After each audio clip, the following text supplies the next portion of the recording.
আচ্ছা, গতদিনে হচ্ছে লেআউটের মধ্যে আমরা হচ্ছে প্রথমে মার্জিন দেখছিলাম, ওরিয়েন্টেশন, সাইজ, আর কলামটা বাকি ছিল। কলামের মধ্যে আমি যদি ক্লিক করি, এখানে হচ্ছে কলামের মধ্যে ওয়ান কলাম আছে, টু আছে, থ্রি আছে, লেফট রাইট আছে। তো এখানে ওয়ান কলাম বলতে কি, আমি যদি একটা লেখাকে আমি লিখ আচ্ছা পেস্ট করে দিলাম, এটাকে আমি ওয়ান কলামে লিখছি বর্তমানে, পুরোটাই একটা ওয়ান কলাম। আর আমি যদি এখান থেকে এই কলামটাকে আমি এখান থেকে টু কলাম করে দিই, টু কলামে ক্লিক করলাম, কন্ট্রোল ভি দিয়ে পেস্ট করলাম, এখন আমার লেখাটা এরকম হয়ে গেছে না?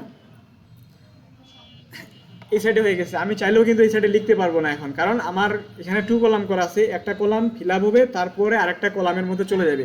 আমি একই লেখা বারবার পেস্ট করে দিচ্ছি কন্ট্রোল ভি দিয়ে, আপনাদের বোঝানোর জন্য আমি এটাকে কপি করে নিচ্ছিলাম। তো এই যে দেখেন, আমার এটা একটা কলাম, এটা একটা কলাম। আমরা ইংলিশ বইয়ের মধ্যে দেখি না এরকম লেখাগুলা, গাইডগুলাতে বা যে কোনো কম্পোজিশন স্টোরিগুলোতেও কিন্তু এরকম করে থাকে। ওই জন্য টু কলাম করে, ওখানে কিন্তু টু কলাম লেখা আছে। তো একটা কলামে আমার যতক্ষণ শেষ হবে না ততক্ষণ কিন্তু পরের লাইনে যাবে না কলামে।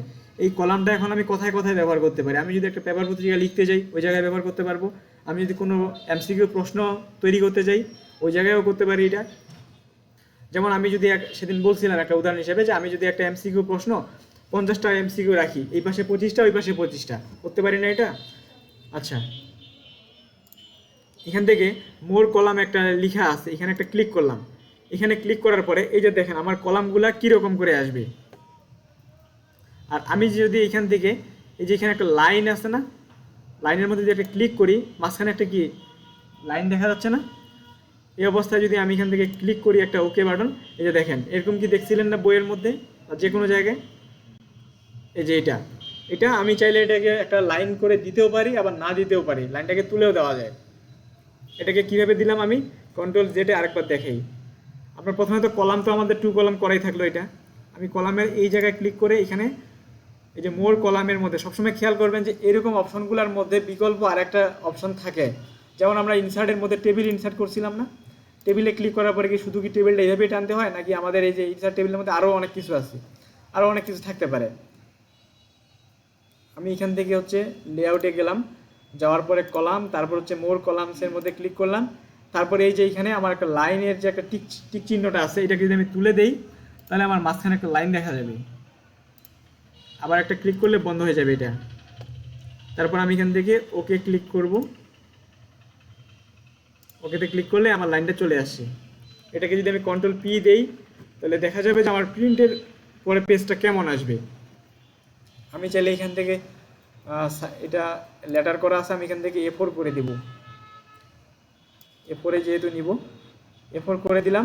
আর আমি এটাকে এক সাইডে রাখবো, ওয়ান সাইড করে দিলাম। এখন যদি আমি এখান থেকে প্রিন্ট করে দিই তাহলে আমার এটা প্রিন্ট হয়ে বের হবে। যদি আমি 10টা কপি চাই, এখানে 10 লিখে দেওয়ার পরে প্রিন্টে ক্লিক করলে আমার এটা,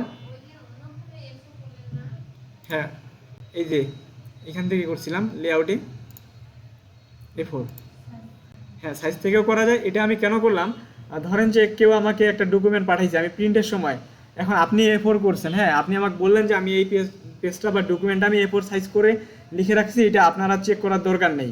আপনি তো শিওর যে এটা A4 আছে, কিন্তু আপনি যতই শিওর হন, কিন্তু আমি কিন্তু যখন প্রিন্ট করতে যাবো আমাকে কিন্তু অবশ্যই নিজে একবার চেক করতে হবে, কারণ প্রিন্টার যেহেতু আমার কাছে আছে, আমি যদি ভুলবশত প্রিন্ট করি তাহলে কিন্তু প্রিন্টটা বের হবে না। ওই জন্য আমি কন্ট্রোল পি দেওয়ার পর এখানে দেখবো যে সাইজটা কী আছে। এই যে এখান থেকে A4 করে দিলাম, যে কোনো একটা সাইজ করে দেওয়া যায় এখান থেকে। তারপর এখানে প্রিন্টে ক্লিক করলে এটা প্রিন্ট। হ্যাঁ কন্ট্রোল পি, আপনারা যখন কোনো ডকুমেন্ট লিখবেন, কিংবা MS ওয়ার্ড কিংবা এক্সেল কিংবা পাওয়ার পয়েন্ট, যে কোনো জায়গায় আপনি যখন কাজ করবেন অথবা যে কোনো পেজের মধ্যে থাকবেন, আপনি কন্ট্রোল পি চাপবেন। কম্পিউটারের শর্টকাট হচ্ছে কন্ট্রোল পি, এটা হচ্ছে প্রিন্টের জন্য। তাহলে আপনি আপনার বর্তমান অবস্থানটা দেখতে পারবেন যে কেমন দেখায় এটা প্রিন্ট যদি করা হয়।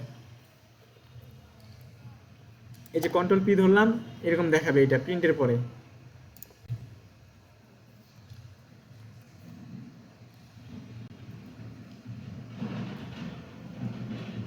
আচ্ছা, আপনাদের মূলত মূল টপিক ছিল আমার এগুলাই দেখানোর। এর মধ্যে বুলেট পয়েন্ট দেখেছিলাম, মনে আছে কি বুলেট পয়েন্ট? বুলেট পয়েন্ট কি দেখাইনি আপনাদের এই যে হোমের মধ্যে? ও আচ্ছা, আচ্ছা তাহলে আপনাদের না, অন্যদেরকে দেখাইছি। আচ্ছা, আমি এটাকে বুলেট পয়েন্ট বলতে আমাদের হোম পেজের মধ্যে এখানে প্যারাগ্রাফ যে একটা অপশন আছে, এখানে ক্লিক করলে অনেকগুলো পয়েন্ট দেখা যায়। আমি এখান থেকে যে কোনো পয়েন্ট ব্যবহার করতে পারি। আমরা অনেক সময় বিভিন্ন কাগজে কিংবা ব্যানারে দেখি না যে কোনো কিছু একটা লিখছে, ব্যানার দিয়ে রাখছে, পয়েন্ট আকারে লিখছে। আমি যদি এটা লেখাকেই আমি এখান থেকে পেস্ট করে দিলাম, এই যে প্রত্যেকটা, এটা একটা লাইন না, এটা একটা লাইন, আমি চাইলে এই লাইনগুলোকে পয়েন্ট আকারেও লিখতে পারি। আমি এটাকে সিলেক্ট করলাম, সম্পূর্ণটাকে সিলেক্ট করলাম, সিলেক্ট করে আমি এখান থেকে যদি পয়েন্টের মধ্যে চলে যাই, যে এরকম করে পয়েন্ট থাকবে, আমার পুরাটা একটা টপিক। আমি এখান থেকে এটাকে মিশিয়ে দিই,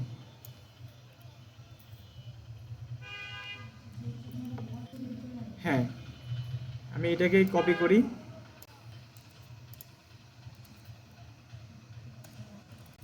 এই যে এরকম করে পয়েন্ট আকারে আমরা অনেক সময় লেখা দেখি না। আবার আমি চাইলে এটাকে সিলেক্ট করে সম্পূর্ণ পয়েন্টগুলোকে আবার চেঞ্জও করতে পারি। এখানে ক্লিক করে আমি চাইলে এরকমও করে দিতে পারি, এরকমও করে দিতে পারি, পয়েন্ট আকারে যদি লিখতে চাই কোনো কিছু।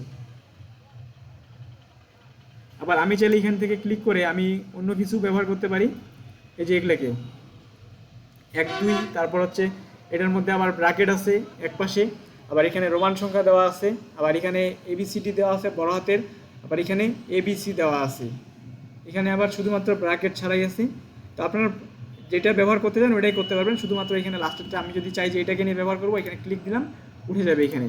তো এখন সমস্যা হচ্ছে যে এইটা উঠে আছে, তাই না? এই বুলেট পয়েন্টের একটা নিয়ম কি, আমি যখন এটাকে অন করে রাখি, এই যে উপরে দেখেন এটা চারকোনা একটা ঘরের মতো হয়ে আছে না, অন আছে। আমি এটা একবার অন করার পরে আমি যদি ইন্টার চাপ দিই, পরে সিরিয়ালটা কিন্তু অটোমেটিক মেনটেন করবে। আমরা অনেক সময় লিস্ট করি না কোনো কিছু নাম লেখার জন্য 1 2 3, আমরা শুধুমাত্র একটা নাম দিয়ে 1 2 3 হয়ে লিখতে চাই। আর আমি যদি এটা না করে, আমি প্রথমে এখানে সিরিয়াল লিখতে গেলে 1 লিখবো, তারপর আমার যেটা লেখা ওইটা লেখার পরে 2 লিখবো, 3 লিখবো, এভাবে প্রত্যেকবার না করে আমি চাইলে বুলেট পয়েন্টটাকে অন করে দিয়ে আমি যা লিখবো ইন্টার করলে আমার অটোমেটিক চলে আসবে। এই যে অটোমেটিক করে আমার চলে আসবে এগুলাকে, আমি চাইলে যে কোনো পয়েন্ট দিতে পারি। এখন আমি চাচ্ছি না যে এগুলাকে রাখবো, কিংবা আমার 6 পর্যন্ত কোনো সিরিয়াল লেখার দরকার, 7 নাম্বারে আমার আর দরকার নেই, আমি পরের লাইনে আমি অন্য কিছু লিখবো, কিন্তু 7 নাম্বারে কি হচ্ছে আমার ওই 7 পয়েন্টে চলে আসতেছে না। তো আমি কি করবো, এখান থেকে যখন 7 আসবে আমি এখান থেকে এটাকে ক্লিক করে বন্ধ করে দেব। বুঝা গেছে এটা নাকি বুঝেন নেই? মাথায় কিছু ঢুকতেছে না? আচ্ছা আমি এটা আরেকবার দেখি।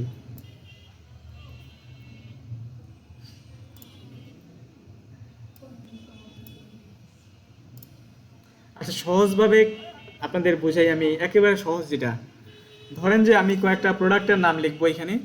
1 নাম্বার দিলাম হচ্ছে, 1 নাম্বার লিখলাম হচ্ছে টিভি, তারপর হচ্ছে লিখবো মোবাইল। এভাবে একটা সিরিয়াল হচ্ছে না আমার, আমি যতগুলো লিখতে চাই অতগুলো কিন্তু একটা সিরিয়াল হচ্ছে।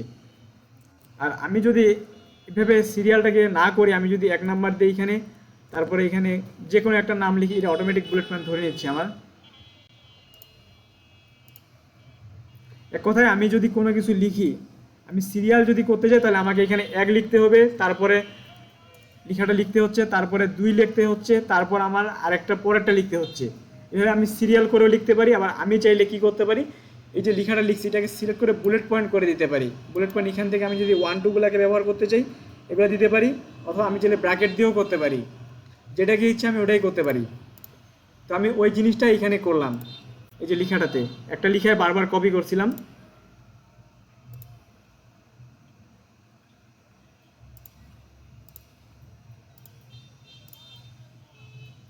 এখানে ছিল লেখাটা।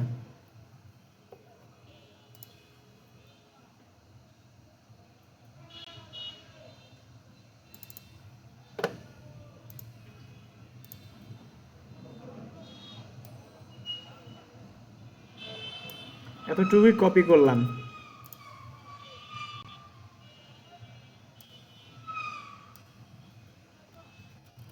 এখানে আমি এখন পেস্ট করে দিলাম লেখাটাকে। তো একই লেখা যদি আমি পরের লাইনে আরেকটা লিখি, তো এইটা ধরে নিলাম যে আমার 1 নাম্বার পয়েন্ট, আর নিচেরটা হলো আমার 2 নাম্বার পয়েন্ট। এটাকে দিলাম 1 নাম্বার, আর এটাকে দিলাম হচ্ছে 2 নাম্বার, 2 নাম্বার। তো এরকম করে আমি যদি পরে আরেকবার লিখতে চাই, আমি এখানে কি করব, কিবোর্ড থেকে 3 লিখে দিলাম, তারপর হচ্ছে আমার যে লেখাটা ওইটাকে লিখে দিলাম। এটা তো বুঝছেন নাকি যে আমি এটাকে একটা পয়েন্ট আকারে লিখলাম, কিন্তু এখন আমি চাচ্ছি যে এটাকে পয়েন্ট প্রত্যেকবার না লিখে আমি একবারে লিখবো এটাকে বুলেট পয়েন্ট হিসাবে, তাহলে আমার প্রত্যেকবারে যেন পয়েন্ট উঠে যায়। তো এটাকে সিলেক্ট করে আমি বাদ দিলাম,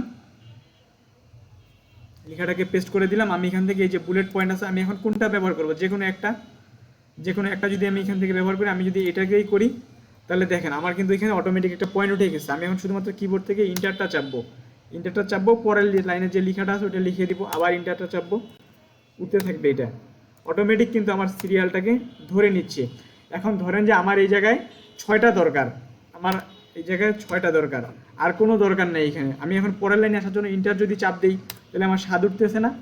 এখন 7 তো আমার দরকার নেই, কারণ 7 তো আমার কোনো কিছুই নেই। আমি এখান থেকে ইন্টার করব, আর নয়তো আমি এখান থেকে কি করব, এই যে 7 নাম্বার যেটা আছে, যদি আমার এইখান থেকেই লেখার দরকার হয়, এটাকে বন্ধ করার জন্য এই যে এই বুলেট পয়েন্টটা অন আছে না এই জায়গায়, এটাকে ক্লিক করলে বন্ধ হয়ে যাবে এটা। বুঝছেন এটা? তো সাধারণত আমার যেটা অন থাকবে ওটা কিন্তু চার কোণা একটা ঘরের মতো দেখা যাবে। এটাকে বন্ধ করলাম। তো এটা হচ্ছে বুলেট পয়েন্ট। আবার আমি যদি চাই যে এগুলাকে আমি অন্যভাবেই নিব কিংবা অন্য পয়েন্টে, তাহলে আমি এগুলাকে সিলেক্ট করলাম। আমার দেখেন শুধুমাত্র টেক্সটগুলো সিলেক্ট হচ্ছে, এগুলা কিন্তু হচ্ছে না পয়েন্ট। পয়েন্ট কিন্তু এভাবেই থাকবে। আমি চাইলে এটাকে বাদ দিয়ে আমি রোমান সংখ্যা দিয়েও করতে পারি, আবার এখান থেকে আমি এটাকে চেঞ্জ করে আমি বুলেট পয়েন্ট এগুলাকেও ব্যবহার করতে পারি। যেটার উপরে কার্সরটা রাখবো ওইটাই কিন্তু দেখা যাবে। যদি চূড়ান্তভাবে আমি চাই যে এটাকেই নিয়ে লিখবো, তাহলে এটাতে একটা ক্লিক করে দিব, ক্লিক করে দিলাম, হয়ে গেছে।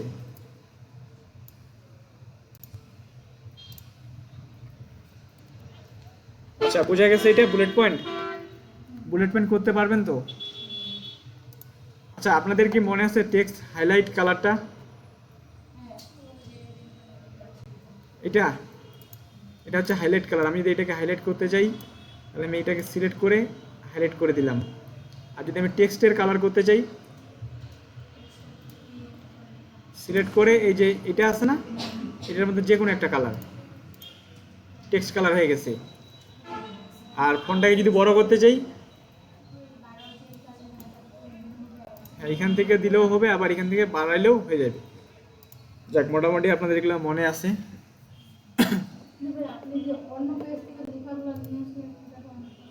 কোনটা? এটা আমি অন্য একটা ডকুমেন্ট সেভ করা ছিল, যে ওইখান থেকেই নিয়ে আসছিলাম। ও, এটা আসলে শিখাবো বলতে কি, এই যে দেখেন আমরা তো এমএস ওয়ার্ডে এগুলো সেভ করে রাখি, তাই না? এটাকে ডোন্ট সেভ করে দিই। ধরেন যে আমি এখানে একটা ডকুমেন্ট লিখলাম, এটা আমি এখান থেকে ফাইল থেকে সেভ অ্যাজ করে দিতে পারি না, এটা সেভ করে দিতে পারি। তো আমি এখান থেকে সেভ করছিলাম এর আগে আমি ট্রি প্লান্টেশন যেটা লিখছিলাম ওটা আমি সেভ করে দিছিলাম। এখন সেভ করে আমি এটাকে আবার নিয়ে আসছিলাম লেখাটাকে, কারণ আমি যদি এই মুহূর্তে ট্রি প্লান্টেশন একটা লাইন লিখতে চাইলে অনেক সময় লাগবে আমার। ওই জন্য আমি কি করছি, আমি দিস পিসিতে গেছিলাম, অথবা এই যে ফাইলের মধ্যে ক্লিক করলে আমার এটা ওপেন হয়ে যাবে দিস পিসি। তো আমরা সাধারণত দিস পিসি থেকে আসতে পারি। তো আমরা যে ডকুমেন্টগুলোকে সেভ করি এগুলো আমরা ডকুমেন্টে রাখি না, ডকুমেন্ট অথবা যে কোনো একটা জায়গায় সেভ করে রাখি। তো এর আগে হচ্ছে আমার সেভ করা ছিল আগে ওয়ার্ড ফাইলটা, তো আমার মনে হয় এটাতে ছিল, এটার মধ্যে ছিল। আমি এটাতে ডাবল ক্লিক করলাম, করার পর এটা ওপেন হচ্ছে। না, এটা না,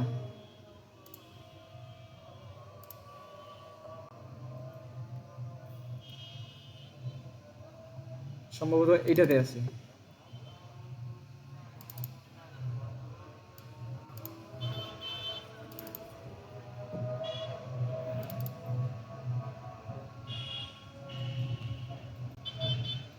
আচ্ছা, এই যে আমার এটা আগে লেখা ছিল একটা, এটা কিন্তু আলাদা একটা ওয়ার্ড ফাইল।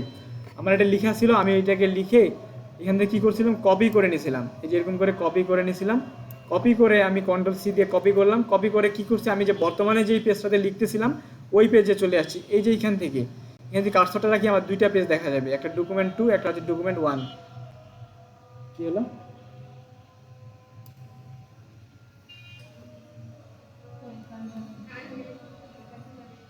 না, কারেন্ট চলে যায়নি।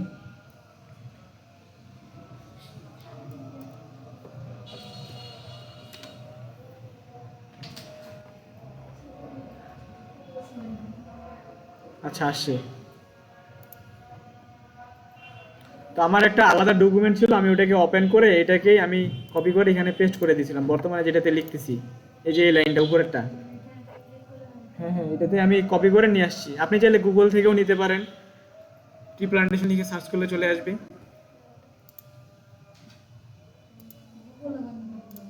হ্যাঁ, গুগলে যদি কোনো কিছু টেক্সট নিয়ে আসতে চান কপি করে।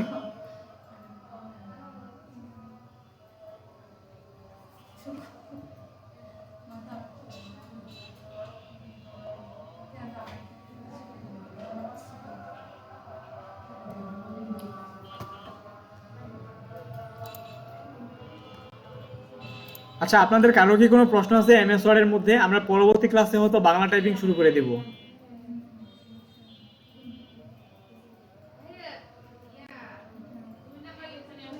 কোনটা? ও, 2 নাম্বার পেজটা। আচ্ছা, আমার এখানে বর্তমানে পেজ কটা আছে? একটা না? আমি এই যে ইনসার্টে ক্লিক করব, একটা ইনসার্ট থেকে ক্লিক করার পর এখানে পেজ ব্রেক একটা লেখা আছে, পেজ ব্রেকে ক্লিক দেন, দেখবেন যে দ্বিতীয় আরেকটা পেজ চলে আসছে আমার। আসছে? দ্বিতীয় পেজ আসছে না একটা? আচ্ছা, এটা হচ্ছে আমার দ্বিতীয় পেজ। আমি চাইলে এখান থেকে ব্ল্যাঙ্ক পেজও দিতে পারি। আবার যদি দ্বিতীয় পেজটাকে আমি রাখতে না চাই, দ্বিতীয় পেজ আপনার কোন জায়গায় আসছে? উপরে আসছে? তাহলে কার্সরটা মনে হয় উপরের দিকে ক্লিক করা ছিল। আচ্ছা, আমি একটু দেখি।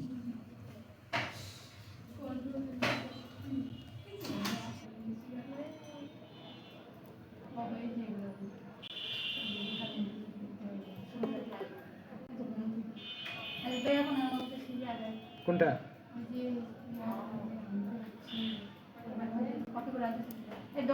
কপি করে? আচ্ছা, কপি করে আমি ওটা নিয়ে আসছিলাম কি, আমার হচ্ছে অন্য একটা ডকুমেন্ট ছিল লেখা। হ্যাঁ, আমি ওটা থেকে কপি করছি। এখন ওটাও কিন্তু এমএস ওয়ার্ড ফাইল ছিল একটা। আমি যদি সহজভাবে এটাকে করতে চাই, এই যে আমি এখান থেকে এটাকে ফাঁকা করে দিলাম। আপনি কি গুগল থেকে নেবেন নাকি হচ্ছে অন্য কোনো? আচ্ছা, একবার ওপেন করেন তো, এটা দেখি।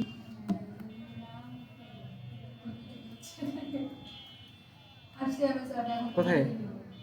এমএস ওয়ার্ডে? এটা তো ফাঁকা ডকুমেন্ট। আপনার এর আগে কোনো কি লেখা ছিল? আমার যেমন এর আগে ওয়ার্ড ফাইল ছিল, এই যে লেখা সেভ করা। দেখি এটাতে আছে কিনা দেখি।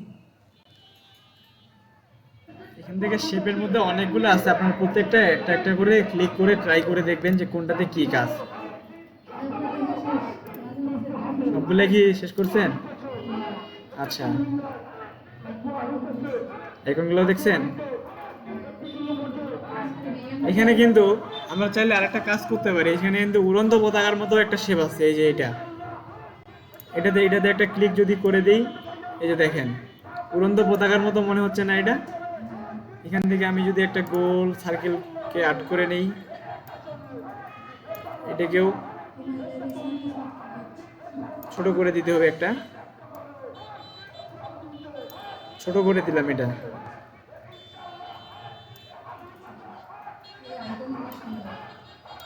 এখান থেকে কালারটাকেও চেঞ্জ করে দিই, এটাকে লাল করে দিলাম, এই শেপ।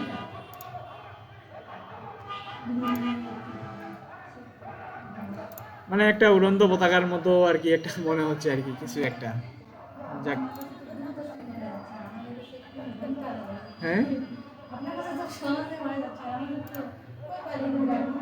ওটা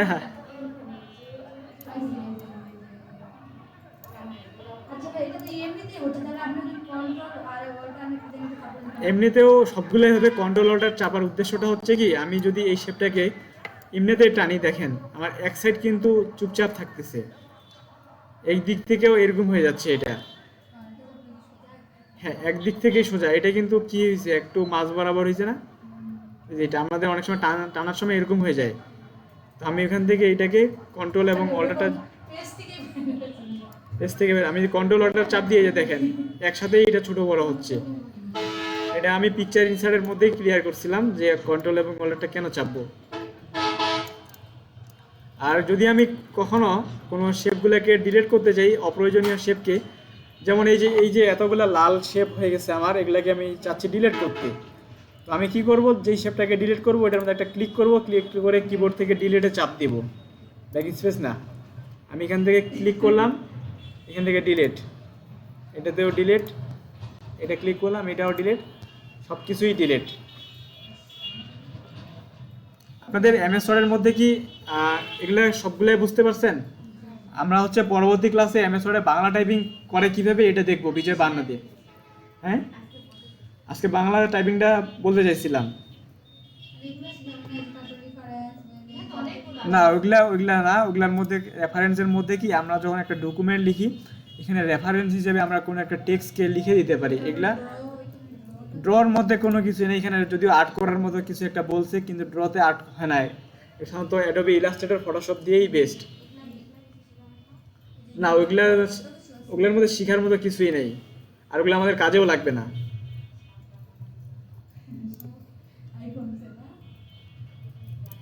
আচ্ছা, আমি তাহলে হচ্ছে এটাকে ক্রস করে দিচ্ছি। আমি শুধু আজকে বলে দিই যে বিজয় বান্নাটা কিভাবে ইনস্টল করতে হবে। পরের দিনে আমরা হচ্ছে এটা কি আজকে দেখাবো নাকি পরের দিন? আচ্ছা, আপনারা যদি দেখতে চান তাহলে আমার দেখাইতে অসুবিধা নেই।